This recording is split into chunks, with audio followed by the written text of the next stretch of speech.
Well, hello everybody and welcome to Fashion And with me, Scott Schiavone, Fashion Curator.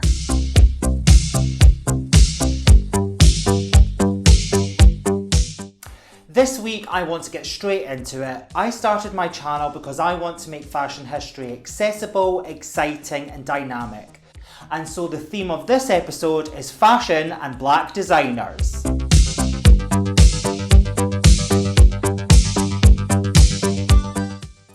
Black designers have gone unrecognised and underrepresented within the history of fashion.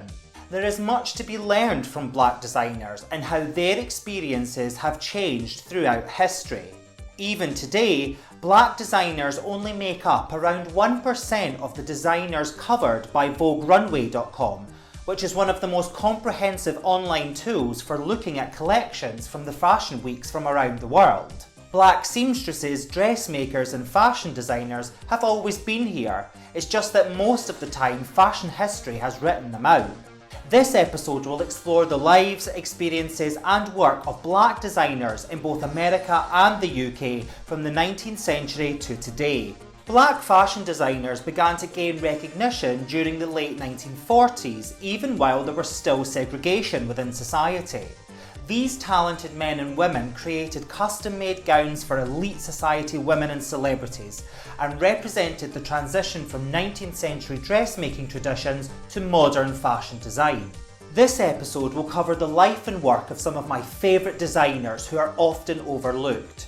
These designers are Elizabeth Hobbs Keckley, Anne Lowe, Zelda Wynne Valdez, Stephen Burrows, Patrick Kelly and Ozwald Boateng. But before we get started, I would like to ask you for your support. As a gay man, I would like to highlight some organisations that focus on supporting black, LGBTQAI+ people. I've included links to these organisations in the description where you can access more information and support through donating money or time. I understand that COVID-19 has hit some of us hard, and if you cannot donate, there are still many ways to contribute, including streaming playlists where the ad money goes towards charities supporting black and brown people. Links to these playlists are also in the video description. Thank you, and now let's get back to the episode. Let's start with the amazing Elizabeth Hobbs Keckley.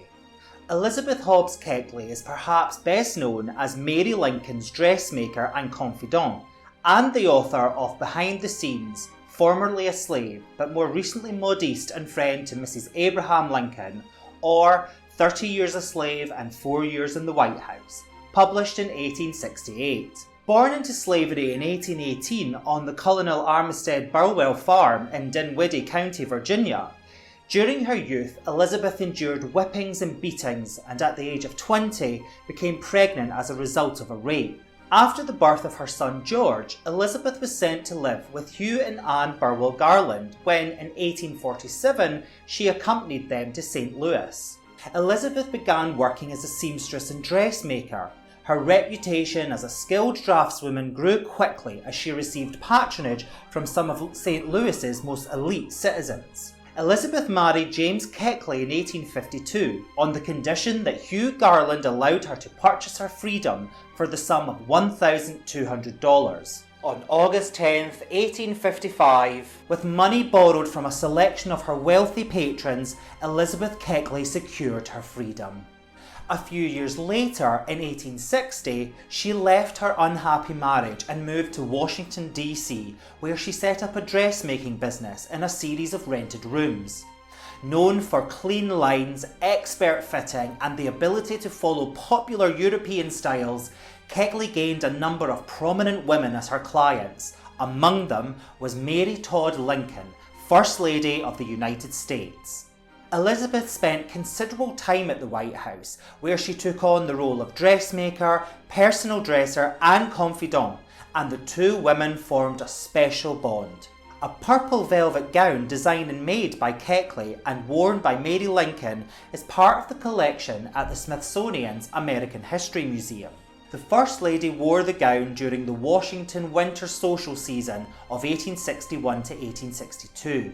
Both bodice and skirt are piped with white satin and the bodice trimmed with mother-of-pearl buttons. An evening bodice was included with the ensemble. In August 1862, using donations from the Lincolns and other patrons, Keckley set up the Ladies, Freemen and Soldiers Relief Association, which provided food, housing, clothing and medical care to recently freed slaves.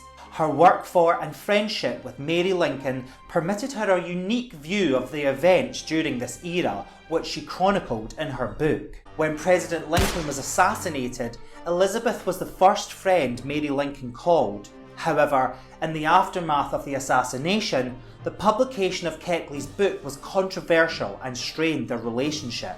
The negative reaction to the book in DC's white community also affected Keckley's ability to earn a living. Finally, in 1892, at the age of 74, she took a faculty position at Wilberforce University in Ohio as head of the Department of Sewing and Domestic Science Arts. In May 1907, Elizabeth Hobbs Keckley sadly died in a home for destitute women, the one she had helped to set up 44 years earlier. Our next designer is one of America's first widely recognised African-American fashion designers, the incomparable Anne Lowe. Born in Clayton, Alabama in 1898, Anne Lowe was raised by her grandmother, a former slave who went on to open her own dress shop. In 1917, Lowe travelled to New York to enrol at the St. Taylor Design School. The school's headmaster didn't want to admit her based on the colour of her skin, and her white classmates shunned her. Because this was a segregated school, Lowe had to take classes by herself, but she worked hard, kept her head in the books, and graduated ahead of schedule. After graduating, Lowe worked on commission for stores such as Henry Bendel, Neiman Marcus, and Saks Fifth Avenue. In 1946, she designed the dress actress Olivia de Havilland wore to accept her Oscar for Best Actress. Lowe received no credit whatsoever for designing the dress, and the name on the dress label actually read Sonia Rosenberg. Who is Sonia Rosenberg? Despite this, Lowe managed to make a name for herself. She opened up her own store in 1950 and made dresses for famous and influential families such as the Rockefellers and the Kennedys. The Saturday Evening Post called Lowe society's best kept secret. Throughout her career, Lowe was known for being highly selective in choosing her clientele. She later described herself as an awful snob, adding, "I love my clothes and I'm particular about who wears them. I'm not interested in sewing for Cafe Society or social climbers. I do not cater for Mary and Sue. I sew for the families of the social register." A large number of gowns designed by Lowe are held in the collections of the National Museum of African American History and Culture and the Costume Institute at the Met. In fact, the Museum of African American History and Culture has an entire black fashion museum collection, and I do suggest that you check it out, as it includes some amazing garments from designers that I didn't have time to include in this episode. I have included the link in the description, so please educate yourself with a little bit of further reading. Lowe is perhaps best known for designing the wedding gown of Jacqueline Bouvier, made of silk taffeta, which she wore to her wedding to John F. Kennedy on September 12, 1953. 10 days before the wedding, disaster struck. A pipe burst in Lowe's studio, ruining the exclusive bridal gown. Lowe and her team worked day and night to recreate the masterpiece in a fraction of the time. Rather than making a profit on the project, she ended up losing $2,200, the equivalent of $21,000 today. When Lowe hand-delivered the gowns, she was told to enter through a service entrance in the back. She refused, saying either the dresses went with her through the front door or they went back with her to New York. You kick ass, Anne Lowe. While the Bouvier-Kennedy wedding was a highly publicised event and the dress was described in great detail, Lowe did not receive public credit for her work, and when asked who designed her dress, Jackie would respond, "A coloured woman." The designer of one of the most famous gowns in US history continued to receive no recognition for her work while she was alive. She passed away in 1981 at the age of 82, by which time the fashion world had forgotten her. Our next designer is Zelda Wynne Valdez, an African-American fashion designer and costumer who was the creator of the original Playboy bunny costume. Zelda Valdez grew up in Charlotte, North Carolina. In the early 1920s, she started to work in her uncle's tailoring shop in White Plains, New York. Around the same time, she also began working as a stock girl at a high-end boutique, eventually working her way up to selling and making alterations and becoming the shop's first black sales clerk and tailor. By 1935, she had set up her own business where she developed her own clientele, including Marlene Dietrich and Harlem regular Mae West. In 1948, Valdez opened Zelda Wynn, her design and dressmaking studio on Broadway, making her shop the first black-owned business on the famous street. Her unapologetically sexy, hip-hugging gowns were worn by celebrities such as movie star Dorothy Dandridge and singer and actress Joyce Bryant, who Life magazine dubbed the Black Marilyn Monroe. But it didn't end there. Other celebrities included Josephine Baker, Ella Fitzgerald and Eartha Kitt. In the 1950s, she moved her studio to 57th Street in Midtown, where she employed 9 dressmakers and charged almost $1,000 per couture gown, which is around $10,000 today. Her role in glamorizing women caught the attention of Playboy's Hugh Hefner, who commissioned Zelda to design the original Playboy bunny costume. The Playboy bunny costume was the first commercial uniform to be registered by the United States Patent and Trademark Office. Valdez closed her business in 1989, but continued to work with the Dance Theatre of Harlem until her death in 2001 at the age of 96. Let's now have a look at the first African-American designer to achieve international acclaim, Stephen Burrows. Burrows studied at the Fashion Institute of Technology before starting his career in New York City's Garment Center. He presented his first collection in 1969 and by 1970 was stocked in the famous New York department store Henry Bendel's. His vision and design techniques were revolutionary during a time when European fashion houses strongly influenced American design. With the advent of stretch fabrics like wool and rayon jersey, Burrows crafted a close fit and slim silhouette known as the Burrows signature, which he still maintains to this day. As a contemporary to Halston, whose style was sophisticated and urbane, Burrows' style was carefree and energetic. His garments were known for their bright colours and lettuce hem curly edges. He tapped into the spirit and movement of dance, which was an important part of the New York City disco dancing scene of the 1970s. Burrows participated in the now infamous Battle of Versailles fashion show, held at the French Palace in 1973. The French were represented by designers Pierre Cardin, Christian Dior, Hubert de Givenchy, Yves Saint Laurent and Emmanuel Ungaro. This was the first time that American designers had presented in Europe. Presenting alongside Burrows was Halston, Oscar de la Renta, Bill Blass and Anne Klein. The Americans literally killed the competition and left the French looking out of touch and out of fashion. Burrows' success continued and he was awarded the prestigious Coty Award in 1973, 1974 and 1977. The industry has since honoured Burrows with a star on the 7th Avenue Fashion Walk of Fame, and in 2006, the Council of Fashion Designers of America bestowed upon him the Board of Directors Special Tribute. His clothes have been worn by Cher, Diana Ross, Liza Minnelli, Oprah, Farrah Fawcett and Taylor Swift, to name a few. First Lady Michelle Obama wore a Burrows jersey pantsuit to an event in Washington, D.C. Remarking on the significance, Vogue magazine wrote, "It was a wonderful acknowledgement to Burrows, one of the great African-American designers and a Harlem resident known for his inventive cuts and bias technique." Let's now take a look at the flamboyant world of the amazing Patrick Kelly. I am obsessed with his body of work right now. He was the designer that supermodels such as Naomi, Iman and Yasmin Le Bon all wanted to walk for. Patrick Keckley was also the first American and the first black person to be voted into the Chambre Syndicale, France's prestigious organisation of fashion designers. Born in Mississippi in 1954, he was raised by his mother, aunt and grandmother, who Keckley told people was the backbone of my tastes.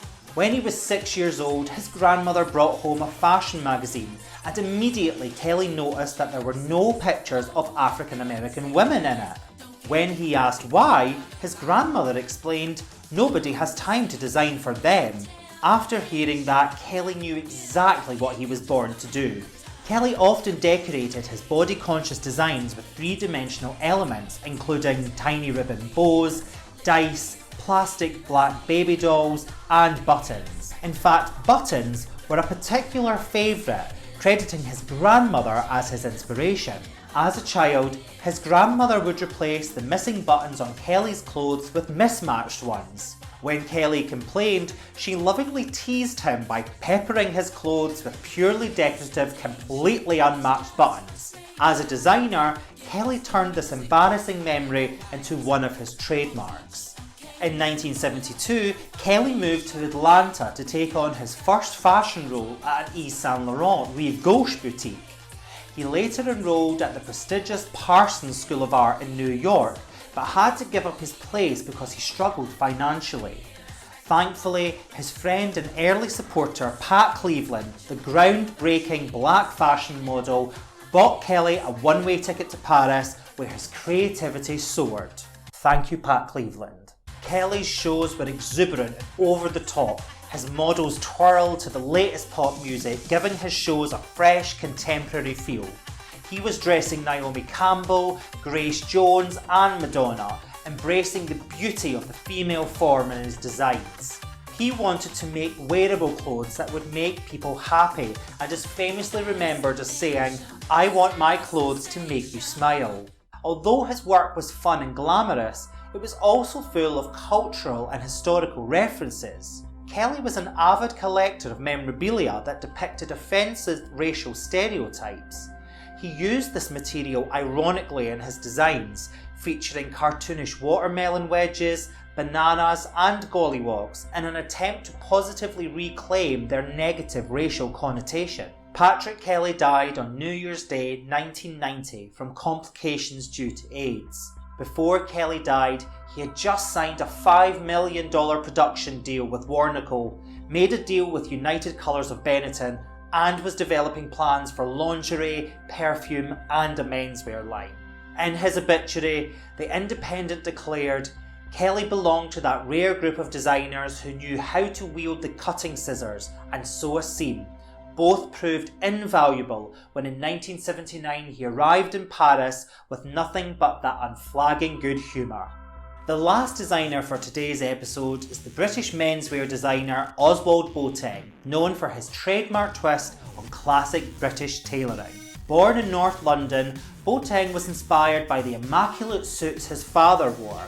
In fact, his mother gave him his first suit aged 8, a double-breasted suit made from purple mohair. Fabulous. In 1987, with his reputation as a designer of unique, dynamic tailoring, The Face magazine did a profile on the young designer tailor. Referring to his work as structured classics, Boateng explained how he was putting structure back into men's suits in line with classic Savile Row tailoring, as opposed to the more relaxed, loose fits of the Italians, such as Giorgio Armani, who were dominating men's fashion in the late 80s. Boateng staged his first catwalk presentation during Paris Fashion Week in 1994, becoming the first tailor to stage a catwalk show in Paris. His contemporary approach to menswear design helped to forge a new appreciation for Savile Row and draw in a younger demographic. LVMH President Bernard Arnault appointed Boateng Creative Director of Menswear at French fashion house Givenchy, where he was tasked with creating the brand's first ever ready-to-wear men's collection. This was also the first time a black designer was placed at the helm of a celebrated French luxury fashion house. His first collection was shown in July 2004, but after his spring 2007 collection, Boateng parted ways with Givenchy. In an interview, Boateng revealed that back then, his challenge had been to reinvent French gentlemen, and that he had succeeded in doing so. Ozwald Boateng remains the only black designer with a business on Savile Row and continues to offer bespoke, made-to-measure and ready-to-wear clothes for the modern-day dandy. There are many other black fashion designers that are not featured in this episode, such as Scott Barry and Willie Smith, and contemporary brands and designers such as Pierre Moss, Dura Olowu and Virgil Abloh, only to name a few. Despite progress over the past 60 years, the fashion industry is still not as welcoming as it should be. However, the value and importance of equality, diversity, inclusion and representation within the industry is increasingly being recognised, but we still have a long way to go. Black fashion designers have contributed immensely to the practical and social history of fashion, and their voices should be recognised and amplified to ensure that our fashion history remains as diverse as our hopeful fashion future.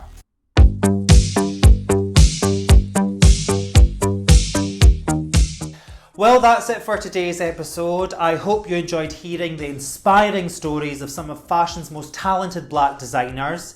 Episodes 1 to 4 of Fashion and are available to watch now. Feel free to add any comments below and please click the links in the video description to see how you can help, support and donate to charities and organisations supporting black LGBTQAI+ people. This is an ongoing journey, so please read, listen, learn and educate yourself on becoming anti-racist. I can't wait to see you for next week's episode, and in the meantime, don't forget to subscribe to Fashion and with me, Scott Schiavone, Fashion Curator.